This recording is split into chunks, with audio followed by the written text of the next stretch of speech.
Hello दोस्तों, मैं विजय पटेल आप सभी का स्वागत करता हूं आपके अपने यूट्यूब चैनल दबंग क्लासेस में। दोस्तों, आज हम पढ़ने वाले हैं एमपी पुलिस एग्ज़ाम 2017 की 31 अगस्त 2017 को पहली शिफ्ट में पूछे गए जीके, जीएस और साइंस के क्वेश्चन, जो कि आने वाली एग्ज़ाम 2021 की दृष्टि से बहुत इंपॉर्टेंट है। तो चलिए दोस्तों, देखते हैं आज का पहला प्रश्न। आज का पहला प्रश्न है, फिल्म काई पो चे किस पुस्तक पर आधारित है। आपसे पूछा गया है फिल्म काई पो चे किस पुस्तक पर आधारित है। पहला ऑप्शन है ओलंपस, दूसरा ऑप्शन है three mistake of my life, तीसरा ऑप्शन है the God of small things और चौथा ऑप्शन है वन अमेजिंग थिंग। तो इसका राइट आंसर है option number 2, three mistake of my life. Film काय पो ची three mistake of my life पर आधारित है। आगे बढ़ते हैं अगले प्रश्न की ओर। अगला प्रश्न है हमारा प्रश्न क्रमांक 2।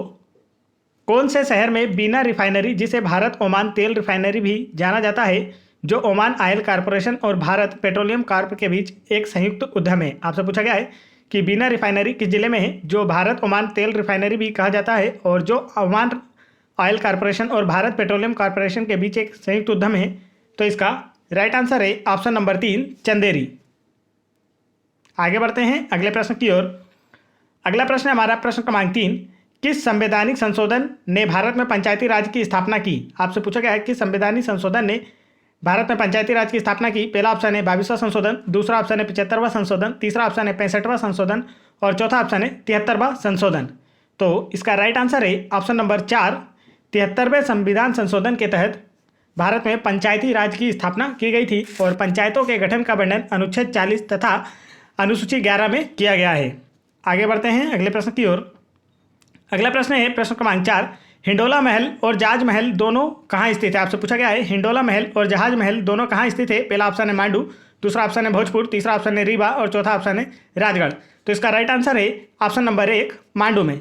हिंडोला महल और जहाज महल दोनों मांडू में स्थित है। आगे बढ़ते हैं अगले प्रश्न की ओर। अगला प्रश्न है प्रश्न क्रमांक 5। अशोक निम्न से संबंधित थे। 4 वंश दिए गए आपको और आपको बताना है कि इनमें से किस वंश से अशोक संबंधित थे। पहला ऑप्शन है गुप्त वंश, दूसरा ऑप्शन है मौर्य वंश, तीसरा ऑप्शन है कुषाण वंश, चौथा ऑप्शन है शक। तो इसका राइट आंसर है ऑप्शन नंबर 2, मौर्य वंश है। अशोक एक मौर्य वंश के सम्राट थे। मौर्य वंश की स्थापना चंद्रगुप्त मौर्य ने की थी और सांची स्तूप का निर्माण अशोक के द्वारा करवाया गया था। आगे चलते हैं अगले प्रश्न की ओर। अगला प्रश्न है प्रश्न क्रमांक 6। करेरा अभ्यारण्य इस साल में स्थापित हुआ था। आपसे पूछा गया है कि करेरा अभ्यारण्य किस साल स्थापित हुआ था। पहला ऑप्शन है 1988 में, दूसरा ऑप्शन है 1981 में, तीसरा ऑप्शन है 2000 में और चौथा ऑप्शन है 1991 में। तो इसका राइट आंसर है ऑप्शन नंबर 2, 1981 में। करेरा अभ्यारण्य 1981 में स्थापित हुआ था और करेरा अभ्यारण्य मध्य प्रदेश के शिवपुरी जिले में स्थित है। आगे चलते हैं अगले प्रश्न की ओर। अगला प्रश्न है, देश में कितने उच्च न्यायालय संचालित हैं। आपको 4 ऑप्शन दिए हैं और पूछना है देश में कितने उच्च न्यायालय संचालित हैं। तो इसका राइट आंसर है 25। वर्तमान 2021 में देश में कुल 25 उच्च न्यायालय संचालित हैं और वर्तमान में जो नया उच्च न्यायालय भारत में जुड़ा है 25वें नंबर का, वह है आंध्र प्रदेश का। चलिए आगे चलते हैं अगले प्रश्न की ओर। अगला प्रश्न है प्रश्न क्रमांक 8। वित्त आयोग को हर कितने वर्षों में नियुक्त किया जाता है। आपसे पूछा गया है कि वित्त आयोग को हर कितने वर्षों में नियुक्त किया जाता है। पहला ऑप्शन है 5 वर्ष, दूसरा ऑप्शन है 3 वर्ष, तीसरा ऑप्शन है 2 वर्ष और चौथा ऑप्शन है 4 वर्ष। तो इसका राइट आंसर है ऑप्शन नंबर 1, 5 वर्ष में। वित्त आयोग का प्रत्येक 5 वर्ष के बाद राष्ट्रपति के द्वारा गठन किया जाता है और वित्त आयोग की नियुक्ति राष्ट्रपति के द्वारा होती है और वर्तमान में 15वें वित्त आयोग के अध्यक्ष हैं NK सिंह। आगे चलते हैं अगले प्रश्न की ओर। अगला प्रश्न है प्रश्न क्रमांक 9। 100% प्राथमिक शिक्षा प्राप्त करने वाला पहला भारतीय राज्य कौन सा है। आपसे पूछा गया है 100% प्राथमिक शिक्षा प्राप्त करने वाला पहला भारतीय राज्य कौन सा है। पहला ऑप्शन है गुजरात, दूसरा ऑप्शन है तमिलनाडु, तीसरा ऑप्शन है केरल और चौथा ऑप्शन है दिल्ली। तो इसका राइट आंसर है ऑप्शन नंबर 3, केरल। 100% प्राथमिक शिक्षा प्राप्त करने वाला पहला भारतीय राज्य है केरल। केरल की राजधानी है तिरुवनंतपुरम। केरल के CM है पिनराई विजयन। चलिए आगे बढ़ते हैं अगले प्रश्न की ओर। अगला प्रश्न है हमारा प्रश्न क्रमांक 10। शब्द चाइना मैन किससे संबंधित है। आपसे पूछा गया है शब्द चाइना मैन किससे संबंधित है। पहला ऑप्शन है फुटबॉल, दूसरा ऑप्शन है तैराकी, तीसरा ऑप्शन है क्रिकेट और चौथा ऑप्शन है टेनिस। तो इसका राइट आंसर है ऑप्शन नंबर 3, क्रिकेट से। शब्द चाइना मैन क्रिकेट खेल से संबंधित है। आगे चलते हैं अगले प्रश्न की ओर। अगला प्रश्न है प्रश्न क्रमांक 11। महाराष्ट्र के वर्तमान मुख्यमंत्री कौन है। आपसे पूछा गया है महाराष्ट्र के वर्तमान मुख्यमंत्री कौन है। तो इसका राइट आंसर होगा वर्तमान 2021 में महाराष्ट्र के मुख्यमंत्री हैं उद्धव ठाकरे और उनकी पार्टी का नाम है शिवसेना और महाराष्ट्र के गवर्नर हैं भगत सिंह कोश्यारी। आगे बढ़ते हैं दोस्तों अगले प्रश्न की ओर।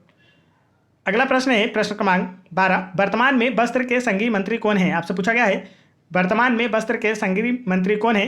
तो इसका राइट आंसर है ऑप्शन नंबर 2 स्मृति ईरानी। वर्तमान 2021 में कपड़ा मंत्रालय स्मृति ईरानी के पास है और स्मृति ईरानी अमेठी से सांसद हैं। आगे बढ़ते हैं अगले प्रश्न की ओर। अगला प्रश्न है भारत का कैबिनेट सचिव कौन है? आपसे पूछा गया है भारत का कैबिनेट सचिव कौन है? तो इसका राइट आंसर होगा वर्तमान 2021 में भारत के कैबिनेट सचिव हैं राजीव गाबा। इनका नाम आपको याद रखना है, राजीव गाबा। चलिए आगे चलते हैं अगले प्रश्न की ओर।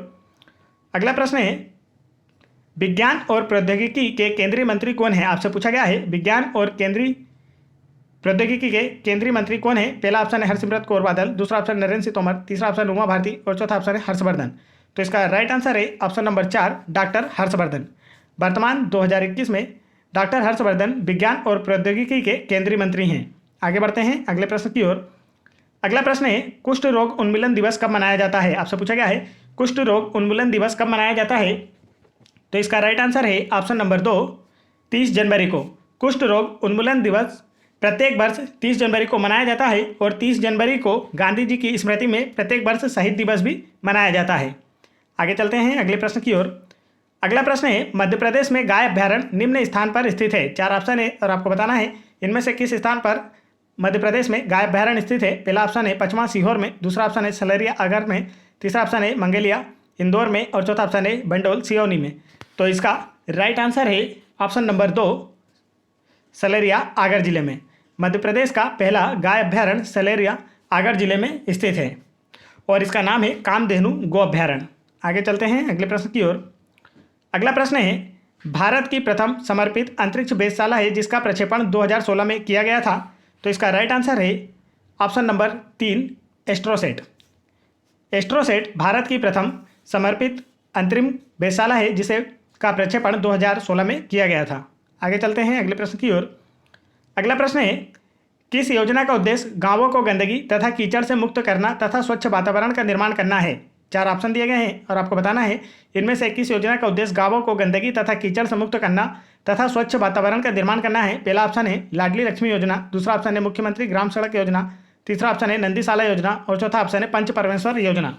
तो इसका राइट आंसर है ऑप्शन नंबर 4 पंच परमेश्वर योजना।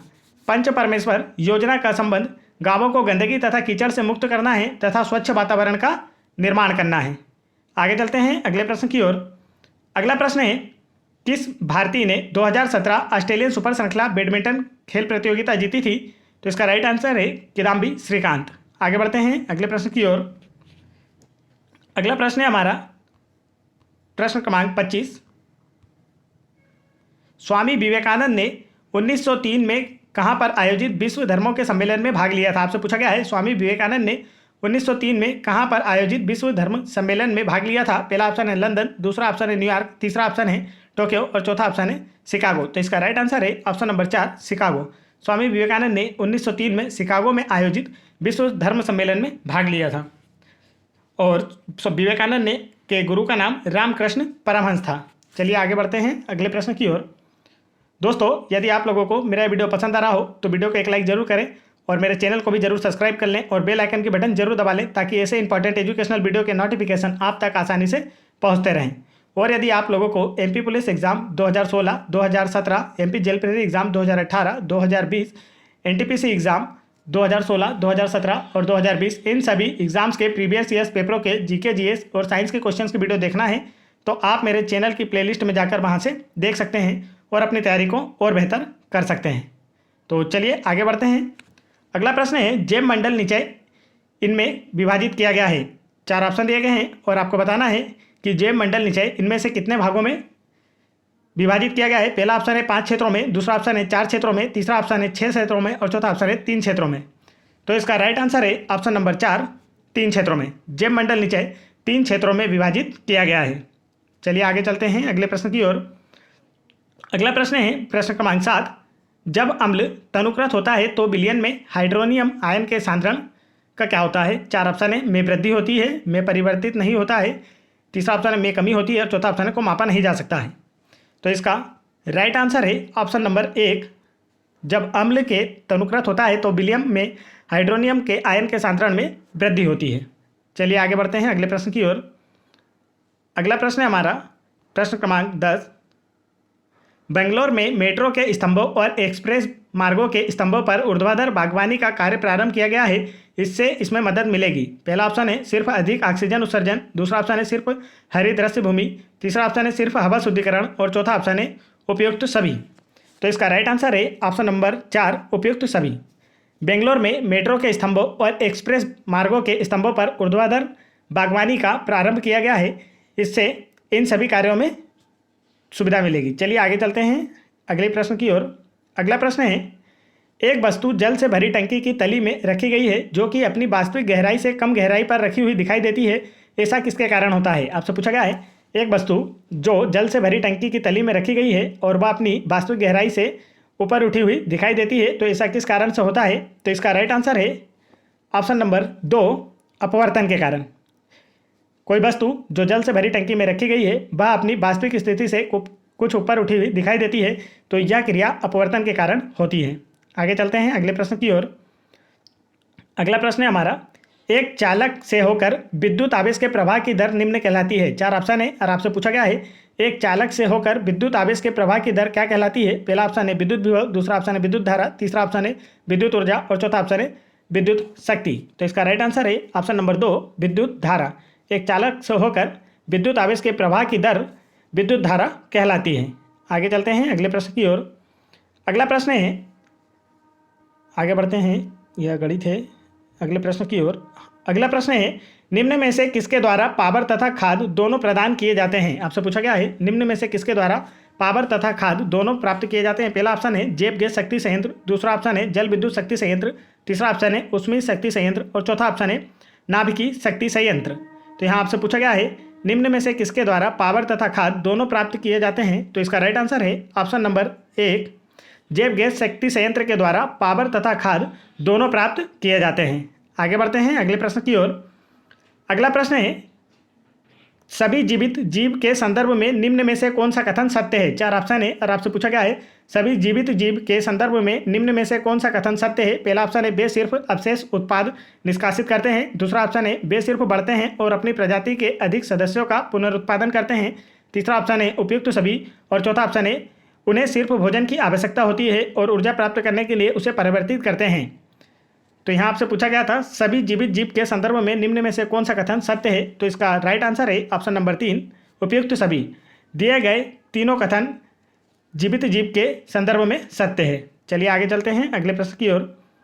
अगला प्रश्न है लसिका है। 4 ऑप्शन है और आपको बताना है कि इनमें से लसिका क्या है। पहला ऑप्शन है WBC रहित रक्त, दूसरा ऑप्शन है RBC रहित रक्त, तीसरा ऑप्शन है स्वयं जीव द्रव्य और चौथा ऑप्शन है लघु पट्टिका ओंसे रहित जीव द्रव्य। तो इसका राइट आंसर है ऑप्शन नंबर 2, RBC रहित रक्त। लसिका RBC रहित रक्त है। चलिए आगे बढ़ते हैं अगले प्रश्न की ओर। अगला प्रश्न है हमारा प्रश्न क्रमांक 19। प्रोटीन खालिस्तान के लिए आवश्यक है। 4 ऑप्शन है और आपको पूछा गया है कि इनमें से प्रोटीन किसके लिए आवश्यक है। पहला ऑप्शन है शरीर की क्रियाओं हेतु जरूरी ऊर्जा पाने के लिए, दूसरा ऑप्शन है नई कोशिकाओं की वृद्धि और विकास के लिए, तीसरा ऑप्शन है प्रतिक्रिया हेतु कोशिकाओं की त्वरित अनुक्रिया और चौथा ऑप्शन है रक्त दाब कम करने के लिए। तो इसका राइट आंसर है ऑप्शन नंबर 2, नई कोशिकाओं की वृद्धि और विकास के लिए शरीर को प्रोटीन की आवश्यकता होती है। आगे बढ़ते हैं अगले प्रश्न की ओर।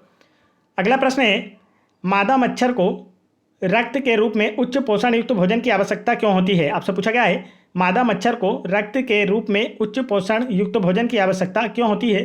पहला ऑप्शन है उनमें रक्त चूसने के लिए मुखांग होता है, दूसरा ऑप्शन है वे मांसाहारी होते हैं, तीसरा ऑप्शन है परिपक्व अंडा देने के योग्य बनने के लिए और चौथा ऑप्शन है वे रक्त के माध्यम से मलेरिया जैसे रोग फैलाना पसंद करते हैं।